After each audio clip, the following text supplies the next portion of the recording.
Hadir Ibu Putra, Hadir Bu. Widya, Hadir Bu. Hatia, Hadir Bu. semua hadir pada hari ini. Sebelum kita mulai, sebaiknya kita menyanyikan lagu nasional dulu ya, Dewi.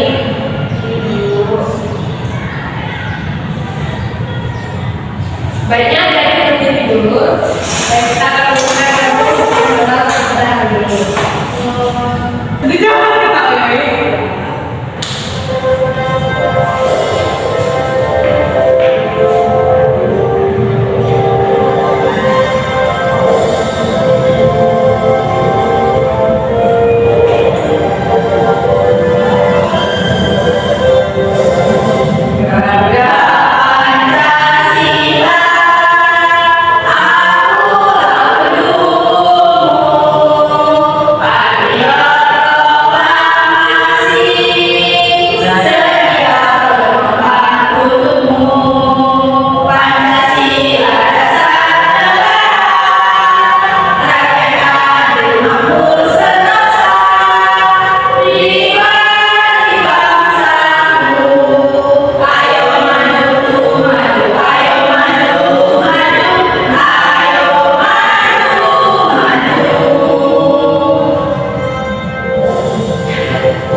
Silakan mulai jadi semuanya.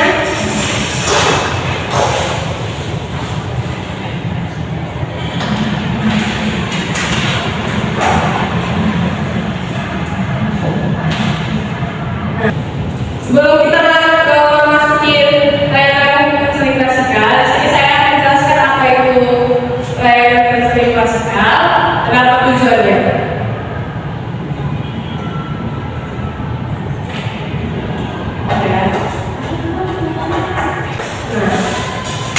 Anak-anak sekalian, sebelum kita mulai, coba pikirkan dulu. Pernah nggak kalian merasa bingung sebenarnya kalian punya kemampuan apa? Pernah.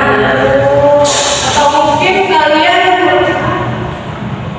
merasa teman kalian itu lebih hebat, lebih pintar, atau lebih berbakat daripada kalian? Pernah. Padahal setiap orang itu punya potensi dan kekuatan diri yang berbeda-beda. Nah, hari ini kita akan belajar tentang sesuatu yang sangat penting dalam hidup kalian, yaitu bagaimana mengenali dan mengembangkan potensi diri. Layanan konseling klasikal ini akan membantu kalian memahami kemampuan yang kalian miliki, apa saja kelebihan kalian, dan bagaimana cara memulai mengasah potensi tersebut agar kalian bisa lebih percaya diri dan berkembang maksimal.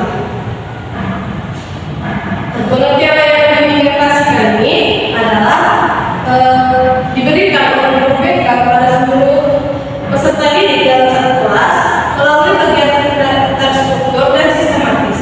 Layanan ini bertujuan membantu siswa mengembangkan pemahaman diri, kemampuan sosial, keterampilan belajar, serta kesiapan menghadapi tugas-tugas berkembang.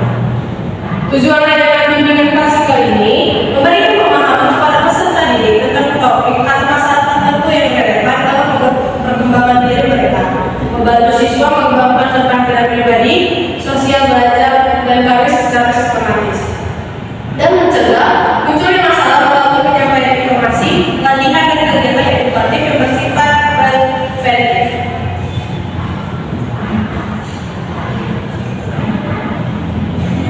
Nah, bagaimana adik-adik, apakah siap untuk melanjutkan layanan konseling klasikal ini? Siap.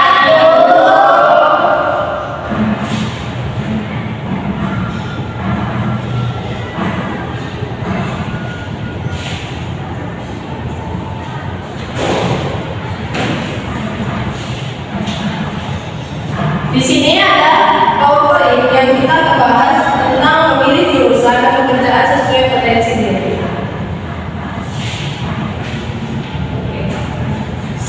Sebelum kita memasuki video, di sini saya akan menjelaskan mengenai pengertian dasar mengenal diri sebelum memilih jurusan tersebut.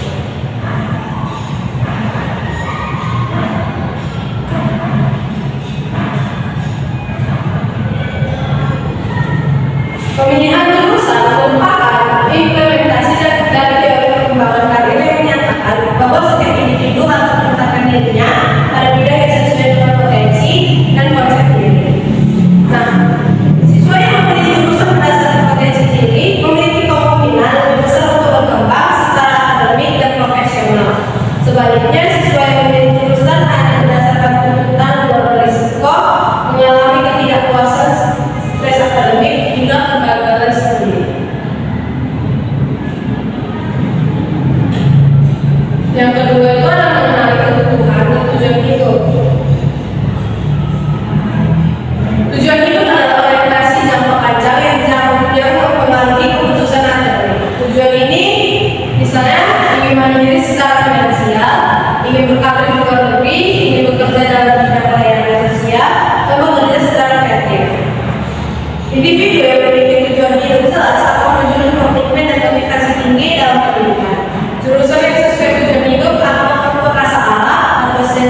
orang tua, keluarga besar, teman sebaya, sekolah, dan masyarakat.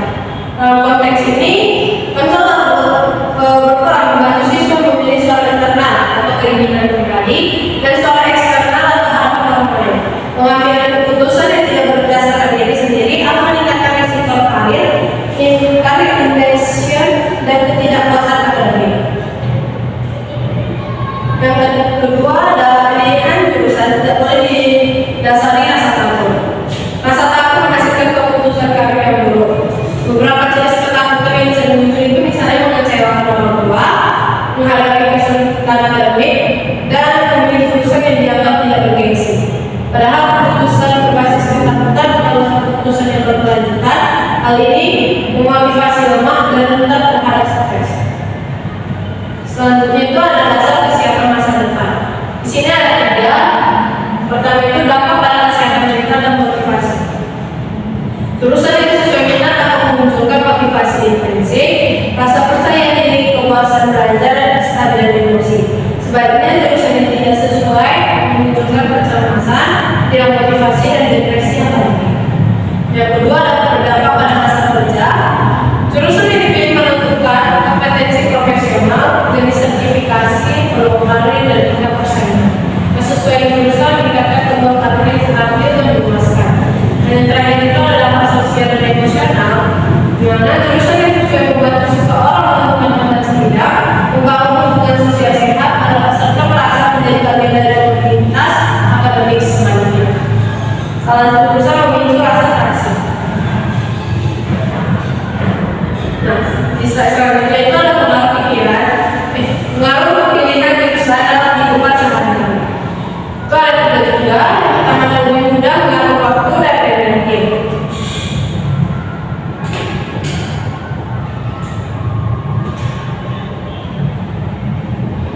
Nah, jurusan bukan hanya mempengaruhi masa depan, tapi juga kehidupan sehari-hari. Misalnya, pengelolaan waktu, energi belajar, konsentrasi, dan perasaan nyaman dan terpilih. Dan yang kedua itu lebih percaya diri mengambil keputusan. Saat kita ingin mengambil jurusan, kita itu harus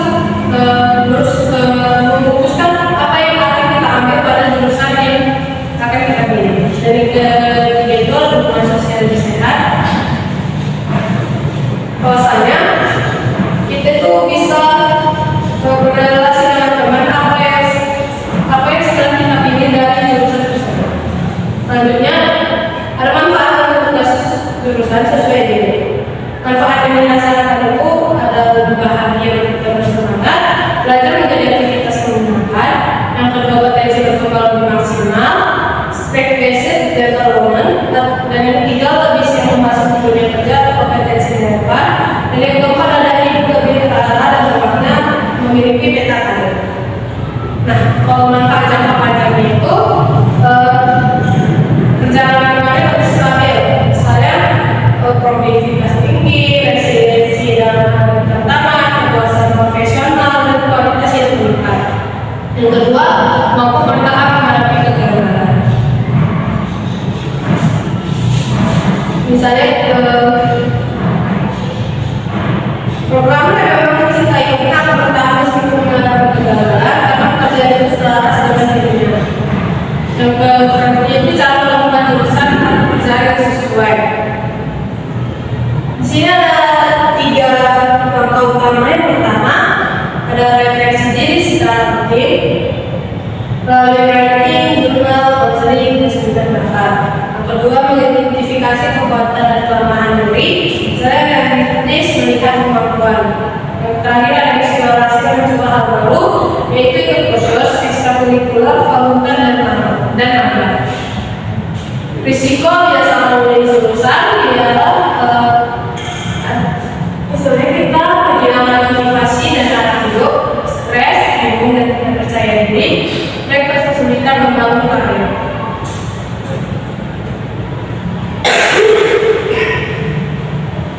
Nah, kita masuk ke kesimpulan di mana pemilihan jurusan dan pekerjaan merupakan proses perkembangan karir yang sangat menentukan arah kehidupan seseorang. Keputusan ini tidak dapat dibuat secara berdasar-dasar atau semata-mata mengikuti tekanan sosial, tren maupun hal keluarga. Berdasarkan pembahasan dalam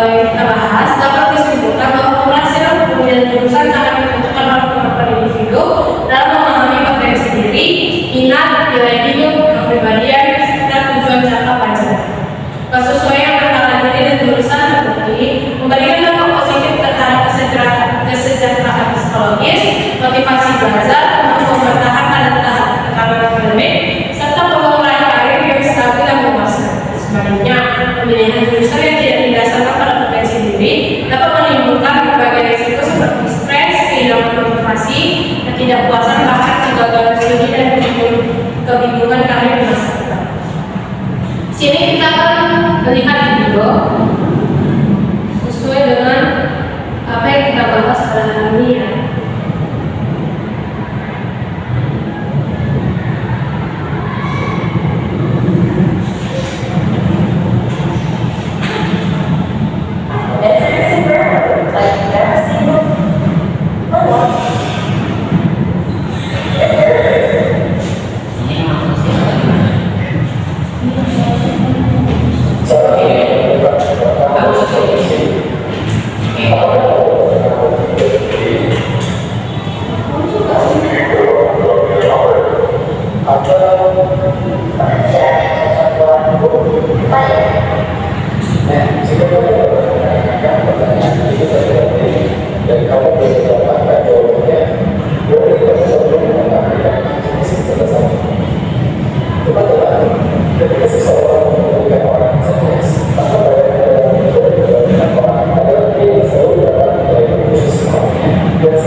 saya menanggapi apa yang telah kita tonton hari ini.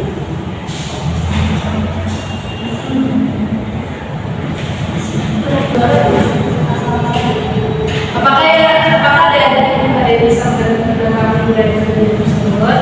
Nah, buka dinamnya. Terima kasih. Nah, setelah melihat menonton video ini, saya bisa mengetahui betapa pentingnya kita harus mengetahui apa potensi dari diri kita sendiri agar nantinya kalau kita mau kerja itu memang sesuai potensi kita, sesuai dengan kita seperti Ada lagi? Baik, pada sama lagi. dari video yang saya lihat tadi, saya jadinya tuh memahami ya pentingnya mencari tahu atau mengetahui potensi dari diri kita agar kita ke depannya tidak bingung, tidak masuk kebingungan dalam memilih jurusan atau pekerjaan atau arah-arah karir kita. Tanggapan yang tadi yang diberikan itu sangat benar dan sangat sesuai dari yang kita tonton tadi ya.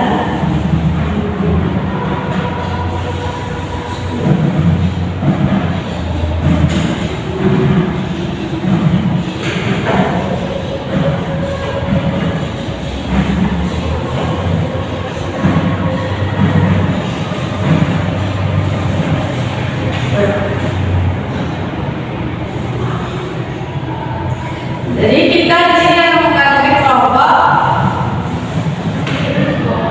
dua kelompok. Jadi saudara yang Tania satu kelompok, saudari Febri dan Putra kelompok. Silakan.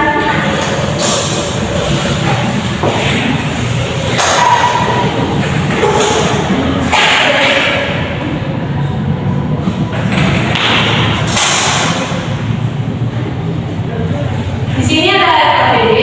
Saya akan membantu kepada adik-adik dan akan menjawab KPD tersebut.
Pertanyaan pertama, mengapa banyak remaja yang merasa bingung saat menentukan jurusan atau pekerjaan di masa depan?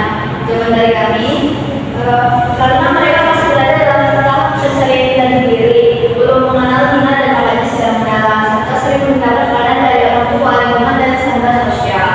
Kemudian yang kedua, apa cara yang dapat dilakukan untuk mengetahui potensi diri sebelum memilih jurusan atau pekerjaan? Jawaban dari kami, dapat dilakukan dengan mengenali minat atau hobi, mencoba berbagai kegiatan organisasi, mengikuti tes minat dan bakat, serta berdiskusi dengan guru BK, orang tua, atau orang yang berpengalaman. Kemudian yang ketiga, bagaimana cara kita agar tetap percaya diri dalam memilih karir yang sesuai dengan potensi diri meskipun berbeda dari teman-teman yang lain? Jawaban dari kami, kita melihat bahwa setiap orang memiliki jalan yang berbeda. Fokuslah pada tujuan dan kemampuan diri sendiri, terus terus mengembangkan potensi, serta tidak membandingkan diri secara berlebihan dengan orang lain. Sekian jawaban dari Bapak kami. Terima kasih.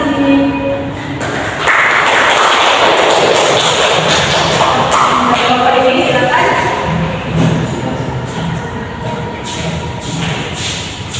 Baik, di sini saya akan memberikan jawaban dari kelompok saya, yaitu soal pertama itu mengapa banyak remaja itu merasa bingung saat menentukan jurusan atau pekerjaan. Nah, itu dari kami itu yang pertama mungkin dikarenakan mereka ini belum sepenuhnya mengenal minat dan kemampuan dari diri mereka sendiri.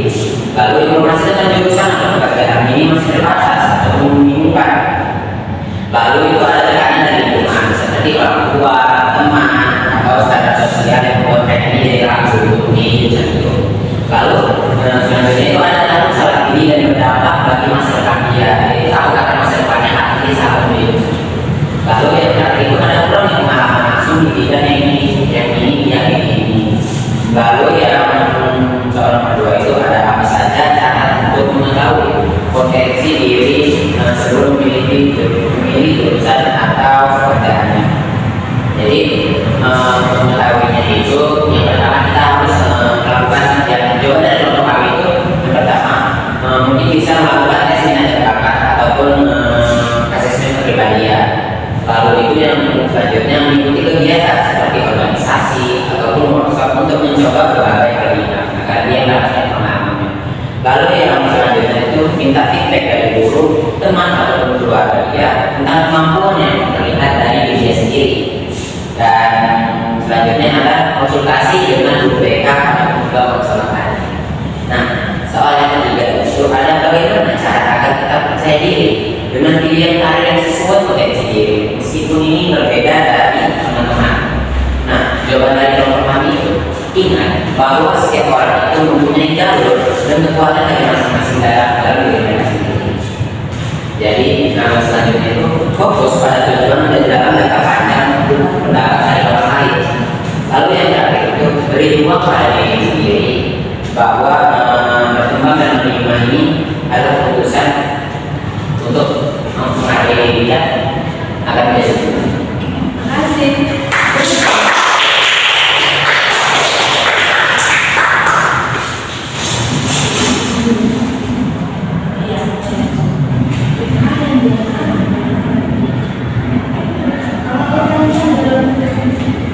Setelah itu, di sini ya.